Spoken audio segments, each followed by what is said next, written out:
and welcome to the Seahawkers podcast. I'm your host, Brandon Schultz, as we are live following the Seahawks' 37-9 victory over the Atlanta Falcons. A nice early start time.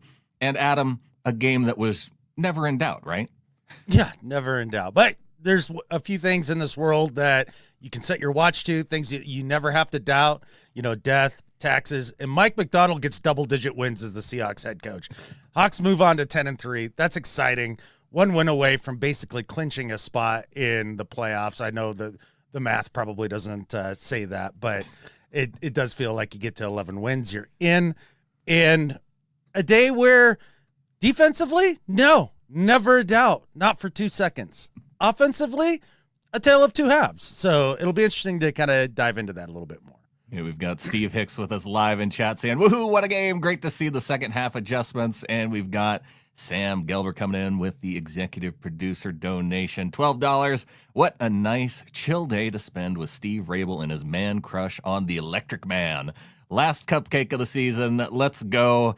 How about Nick Emmanwori, Adam? We got to see E-Man all over the field. He gets a sack. He gets his first career interception.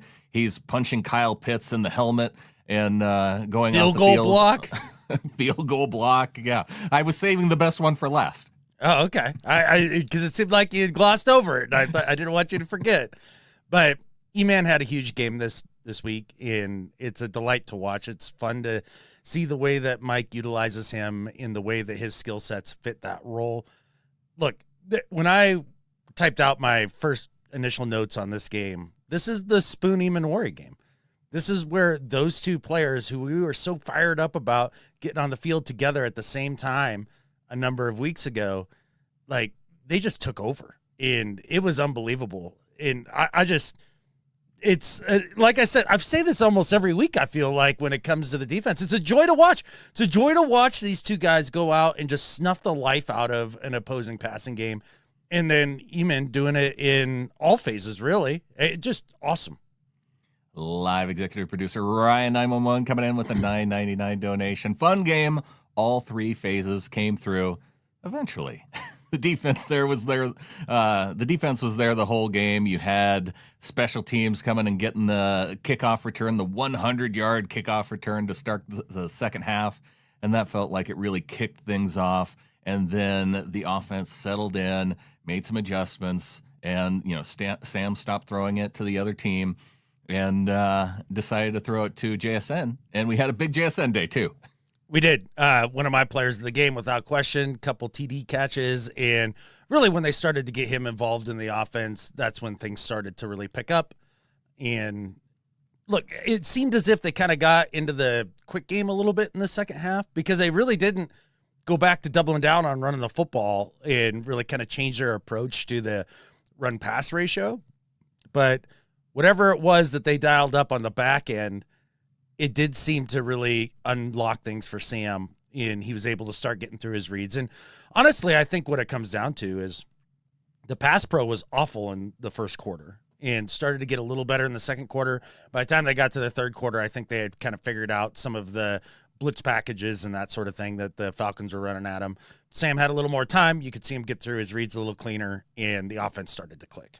Yeah, and guys were just finding open space better, it seemed like, too, in the second half. And so there weren't even that many close calls in the second half. It was just dudes running wide open. And I don't know why it took them until the second half to realize that JSN could just run away from A.J. Terrell in the middle of the field, but that's what they did. And I was surprised that they kept banging on the A.J. Terrell hadn't allowed a touchdown in a year. Well, I guess because it's an actual fact, but it was a fact that I could not believe.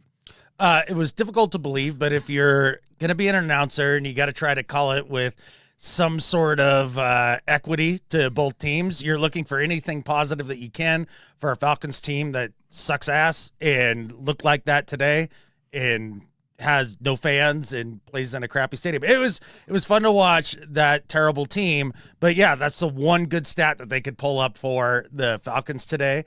And so they leaned into that, and then JSN took that, lit it on fire, and had a good time doing it. It was great. JSN finishes the day 92 yards, 2 touchdowns. Sam Gilbert saying there was a play with K9 and Sharps in at the same time. More of that, please. Yeah, it seemed like I was surprised at how pass heavy the team was to come out to start the game. Where, gosh, you watched how Atlanta set up their initial offense. It was like Bijan, and then they went play action. It's like as bad as their offensive coordinator. Like we talked about them having a bad offensive coordinator, the Falcons. Mm-hmm. And they set up the game like how you should probably start at the game, and then we have Kubiak come out and go 3 straight passes and then no play action. It was I had a hard time with it. Look, the first half was probably the most frustrated I've been with Kubiak this entire season. You have a Falcons team that is god-awful against the run because their entire defense sucks. Raheem Morris sucks. Everything sucks there, Ryan. So just to make sure that everybody knows exactly how I feel about the Falcons there. But I can't understand coming out and going pass on your first possession, end up taking a sack on third down at the 1 yard line and going, what in the world are we doing? You see a stat by the third quarter where it was still 65% pass in comparison to the run plays. Right. And that doesn't track to when the offense had been really successful. I couldn't understand Kubiak's thought process as to why he would attack this terrible run defense with just dropping back and passing early and often in the football game. It made no sense. And it wasn't dropping back in deep passing either. It was a lot of perimeter passing to start the game, and that seemed rather odd. So Sam Darnold finishes the day 20 of 30, a respectable 20 of 30, 249 yards. He had the 3 touchdowns, the 1 interception that came in the first half, compared to Captain Kirk, who was 15 of 30, 162 yards, defense getting the job done. He throws 2 picks, one to Emmanwori and another one to Devin Witherspoon that I felt like he stole from Derek Hall. He really did. He owes Derek Hall a pick there, but that was fun. Spoon was just outrageous today. He was everywhere, breaking on things. He made so many good tackles as well in the run game. Just one of the greatest Spoon games I've seen in a long time, maybe since that Giants game his rookie year. And he's only going to have the 1 INT on the stat sheet, but he was integral to everything that happened out there for the defense. Spoon was outstanding. So much fun. Zach Charbonnet, the leading rusher on the day, 7 carries, 46 yards. Velus Jones Jr. coming in and clean up and breaking off a 25-yarder to be the second leading rusher with 32 yards on his 4 carries. K9 bottled up a little bit, 10 carries, 29 yards. He did have a nice 10-yard run in there, but a lot of 1s and 2s and 3s, and tough day running for him. But Sam Darnold, hey, he finally decided to tuck it down and run after he could have when he threw the interception. Absolutely. You're watching him boot to his left on that 3rd and 1, and you're just like, okay, right, go. And he decides to try to make a really difficult throw downfield, and it gets picked off. And there was some discussion in our Discord about, hey, well, maybe that's on Kubiak for making it hard on him. Maybe it's this, maybe it's that. That really is all about Sam on that play. That's just a terrible decision. You can't make that throw. And it really capped off a terrible first half for Sam Darnold. Like, it wasn't just like, man, it was pretty bad. He was rattled. He was hurried. He had a difficult time figuring out where he wanted to go with the football. And on that 3rd and 1, just use your legs. Go for it. And it's something that we've seen him do in the past and in the last few games kind of go away from. It's nice to see him kind of get to that in the second half later in this game and go, okay, I do have some wheels. Because you saw when he did take off, Brandon, he was able to chew up some yardage. It's not like he's slow. Yeah. Like, he can do some damage that way. Yeah, and he had K9 to dump it off right there. Like, he had 3 options, and 2 of them were pretty good. Like, he had K9 that he could have thrown it to for a first down. He could have tried to run for the first down, which he probably would have gotten. And then he could have thrown downfield into a dude that was covered, and that's ultimately what he chose. So we have like I just want one game where we don't have the one bad Sam Darnold decision. That's it's frustrating to keep calling for that, but I just want the one. Sexy Seahawk 69 saying we're winning the Super Bowl for sure. I'm not reading your other comment, Sexy Seahawk. Well, I mean, you can if you want. If you don't want to, that's fine, you prude. But at the end of the day, at the end of the day. Going to the Super Bowl, I don't know, because there's a couple things that coming out of this game that you should be really excited about. Obviously, 37-9 is a big beatdown. The defense is freaking lights out again. Just write that in every week. The defense is going to ball out. Like, that's something you can count on, hang your hat on. But offensively, the tale of two halves here was kind of alarming. Yeah. And I know I saw somebody in the Discord posted Brock Heward's tweet regarding Sam this game. My favorite Sam Darnold game, this, that, the other thing, all the stuff. Like, this game very much to me is a glass half full, glass half empty kind of game when you look at Sam Darnold. And Brock's seeing it as like 3 glasses are plumb full and he's ready to just start chucking it down. I don't get that at all, because the first half was terrible, objectively terrible, and the second half was really good.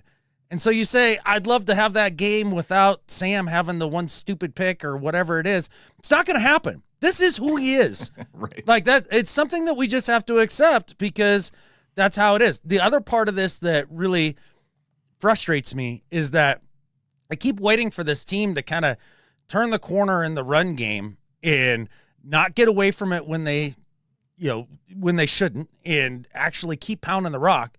And this wasn't that game. This was a game you could have easily done that. The score wasn't out of control. Sam didn't look great in the first half. The pass pro was struggling, and just keep handing off the rock. Yet Kubiak didn't want to go that way. I think it's time to accept that Sam's going to make that one dumb play every game.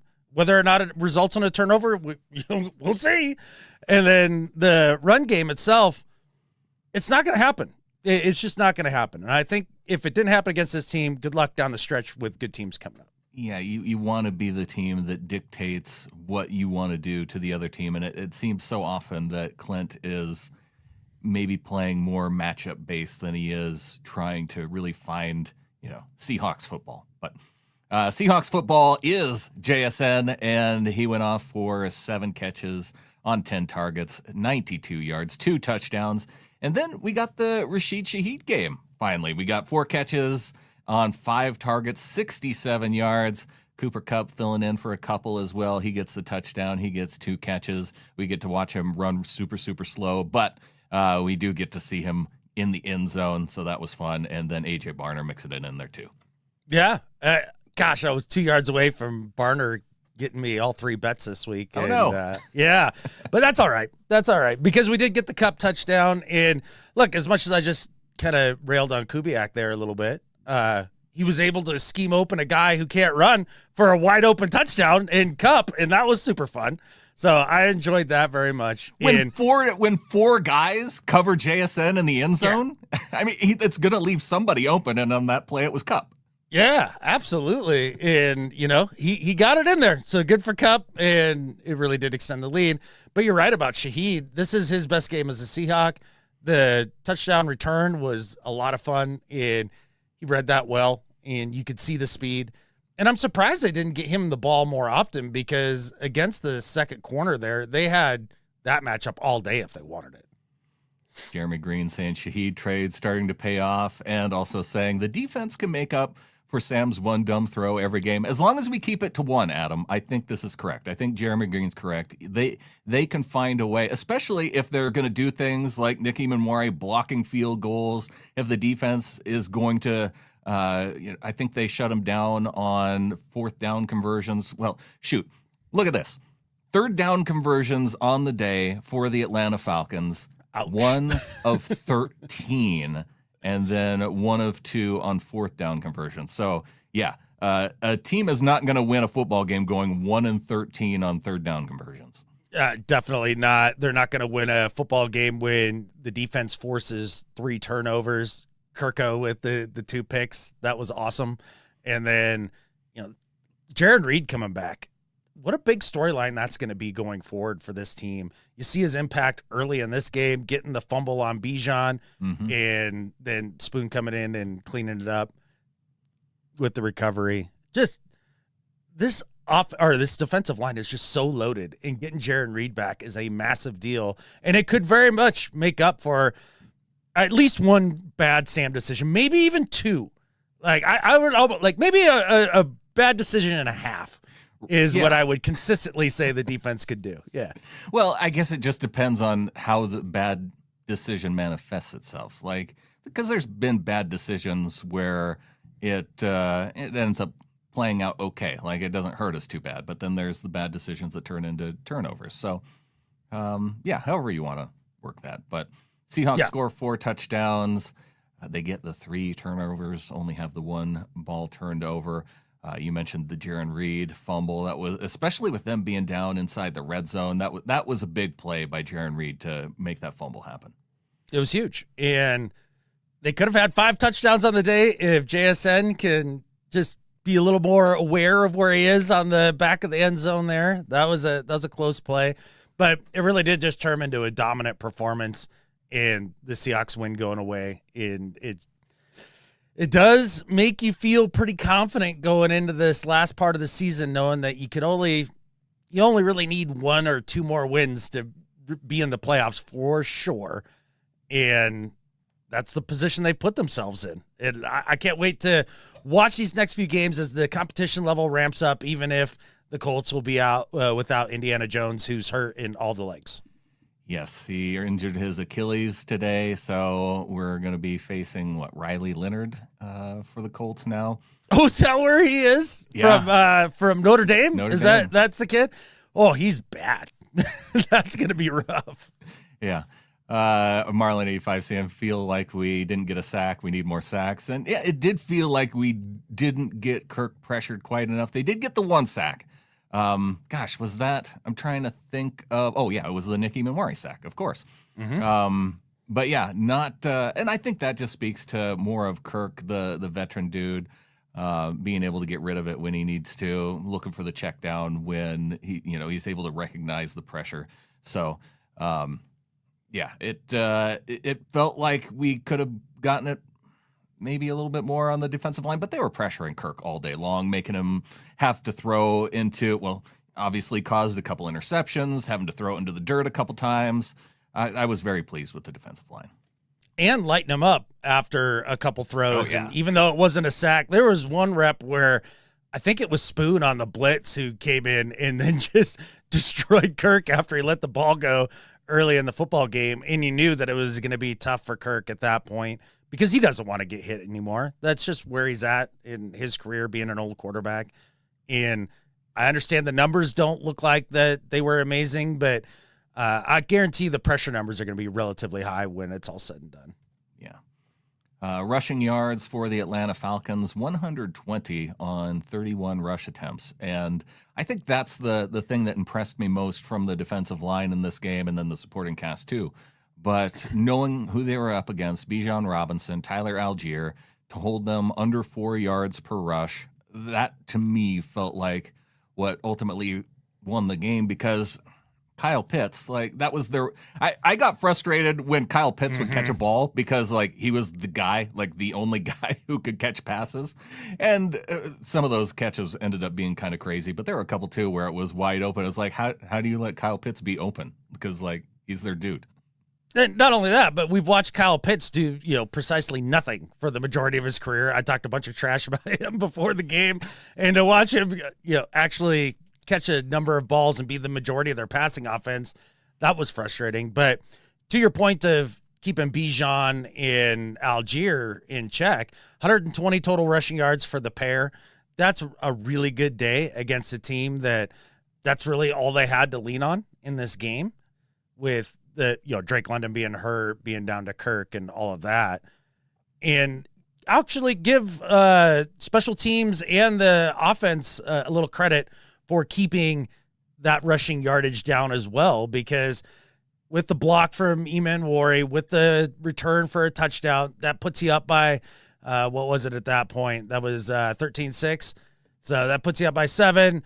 Then you finally get to 2 scores up, and the Falcons, you can't do anything but throw the football at that point. And so limited number of rushing attempts in the second half really make that rushing yardage look good for the Seahawks defense.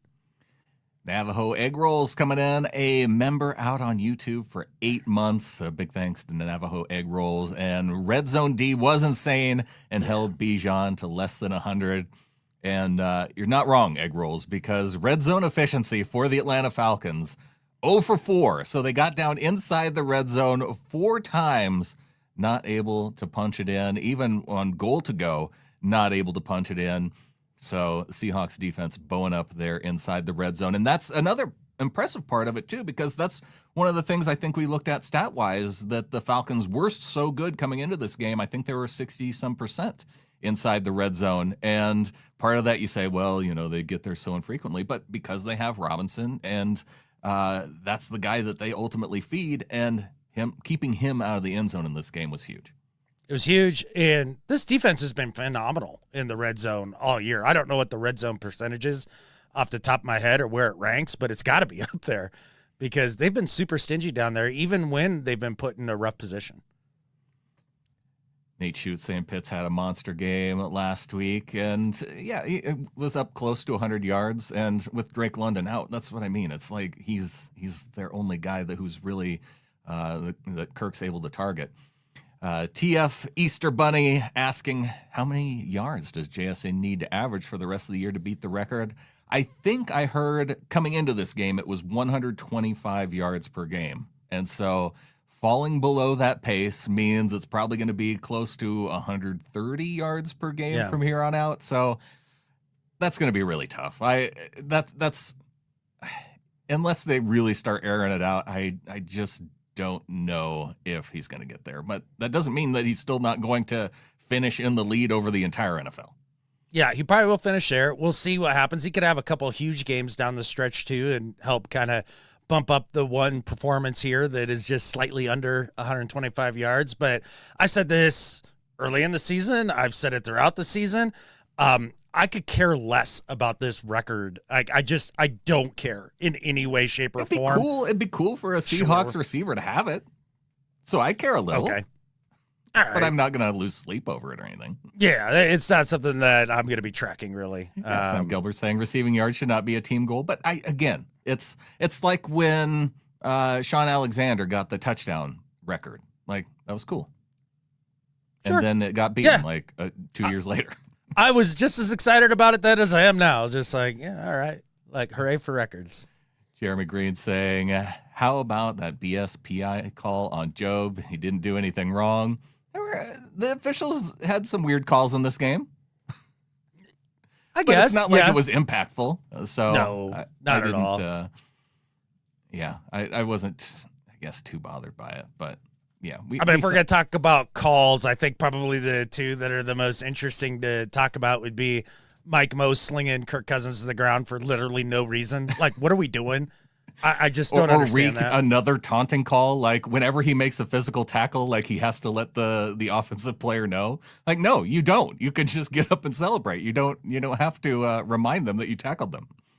So that annoyed me a great deal because just shut your mouth. Like, what? I do not understand the compulsion of having to do that. Like, it just like pops out like Tourette's. I don't get it.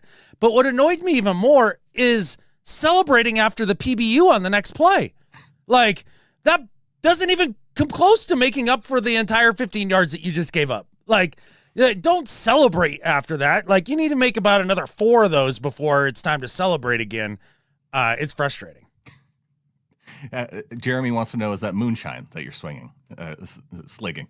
No, it's just water, just carbonated water. Yeah. Right from the soda stream. But I'm not going to lie. I am sluggish today. Like, it was a big weekend for me and Brittany selling Gulchworks at Big Craft Fair. And we got back late last night. And I feel like I'm running at about 40% today. So yeah, it probably sounds like I'm on moonshine. Yeah, probably. I thought you said it fine. But yeah, big day for you guys. Unfortunately, not able to get a show out on Saturday ahead of the game. But, it's the Falcons. We kind of had the idea that maybe this was coming, and ultimately they get the victory, 37-9. And these next 4 games, Adam, are going to be very critical. I know you say that 11 wins, you're in the playoffs, and now the Colts game looks a whole lot easier when you have Riley Leonard at quarterback.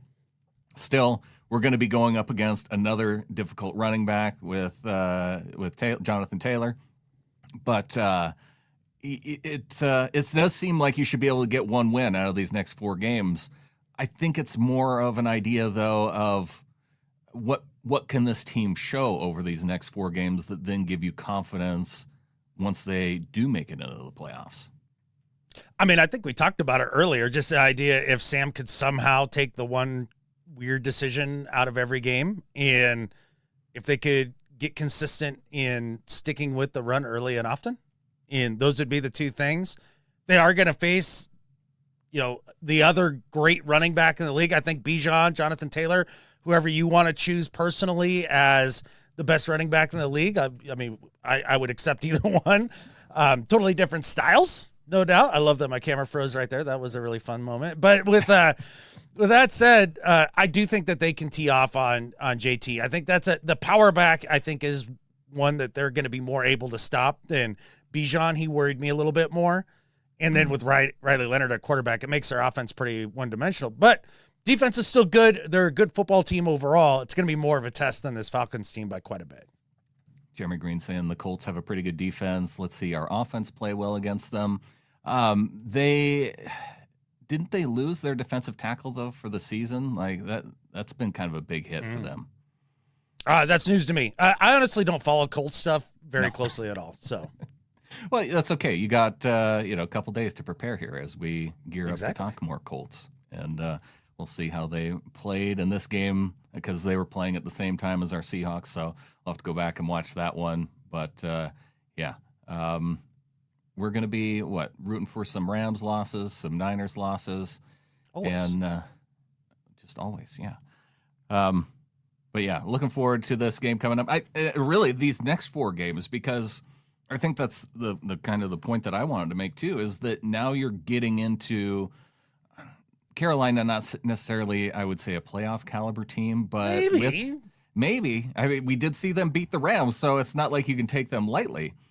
But this, I think, going down this stretch, how you treat these games, gosh, if the Seahawks were to go 3-1 down this stretch, then I'm liking our chances in the playoffs a whole lot more. If it's 2-2, it's like, well, how much noise can we make in the playoffs? If they go 1-3, it's like, well, yeah, we get to 11 wins, but a 1-3 stretch, then you're thinking it would be feeling like a one and done type scenario in the playoffs. If we went 1-3, but the one win was a mollywomping of the Rams. Okay, if they did that 1-3 down the stretch, that would be very strange. I'm with the snake. 4-0. We just go 4-0. Yeah, I think realistically they'll probably be 2-2 through that stretch, and I just want one of them to be against the Rams. That's all I want. Sam can keep making the one mistake. Kubiak can keep away from running the football with the consistency that I'd like. As long as they beat the Rams and go 2-2 here, I think we're in really good shape. God Zero Hawk coming in with a $10 super chat saying, "Go Hawks, catfish the Lambs and whiners." Hey, how about we go 4-0 down the stretch? They go 0-4 down the stretch. I don't think that can actually happen because I think some of those teams play each other. So we'll just have to see. Heck yeah. No, appreciate that a ton, Mark. Hey, look, and to read here, like, a lot of us fan differently. Look, one of the things that I do in my entire life is I set expectations low, and then there's all sorts of wins all the time because it's just low bars to clear. So when I say, 2-2 or win over the Rams, I'd be thrilled. That's where that's coming from. And then that way I'm almost assured to be happy going down the stretch here. Look, we haven't lost 2 games in 1 month this entire season. So, that's the part too of setting that low bar. Carly Perkins coming in, $9.99 super chat. Our defense and special teams kicked ass. This team is so fun to watch, and I'm hoping my presence at the game doesn't jinx us next week. 14-3 is a real possibility, but this feels like our last easy win. Maybe this Colts game coming up could turn into an easy win. We'll just have to see.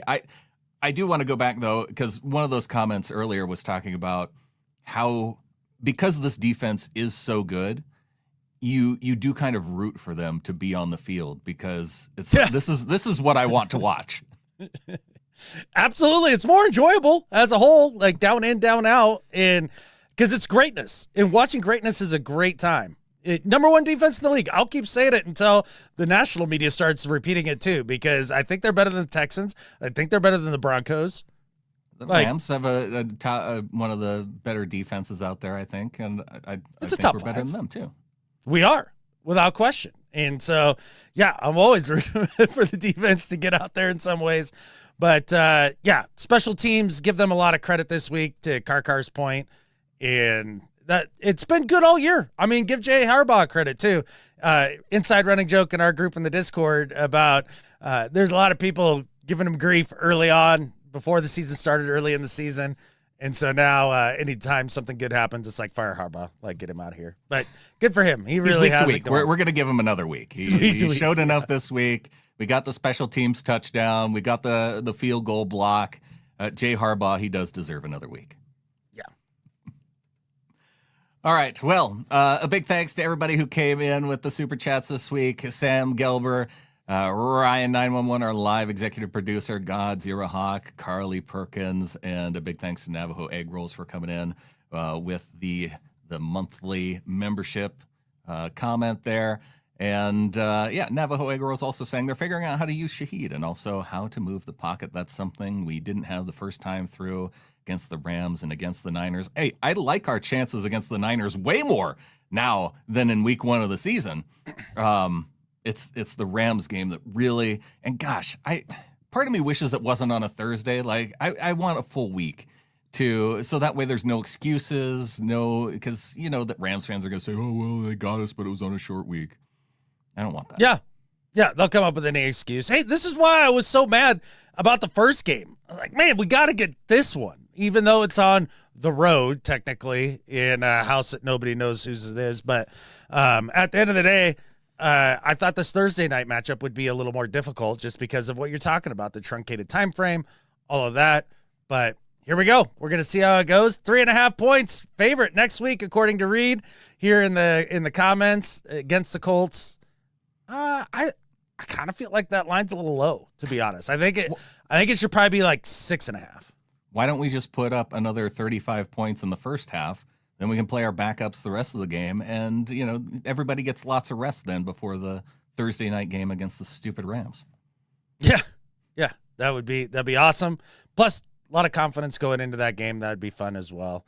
But to Navajo's point regarding the offense, yes, getting Shaheed more and more integrated, I think, is going to make a big deal there. As far as moving the pocket, I still feel like we're getting to a point here where it's like 3 or 4 to 1 rolling to your left as opposed to your right. And while Sam does that pretty well, I think it's a strength of his game. I do think it's still more difficult than getting out to your right as a right-handed quarterback. So I'd like to see that even out a little bit more, only just for tendency purposes. Yeah. And maybe when he rolls out to the right more, he can not overthrow JSN like he did in this game. God, yeah. Yeah, he missed. Why do you have to lead me to a downer on that? Our defense, I didn't lead you anywhere. You led me right into that. That's all you, bud. Don't you put that on me, Ricky Bobby. No. Our defense holds the Atlanta Falcons to just 9 points as our offense and special teams explodes in the second half. 37-9. Our Seahawks get to the victory. Bring on those Indianapolis Colts, Adam. It's going to be fun. Can't wait for it. And we'll be at 11 wins after next weekend, I think. And I think with that, there's only one thing left to say. Go Hawks. Go Hawks.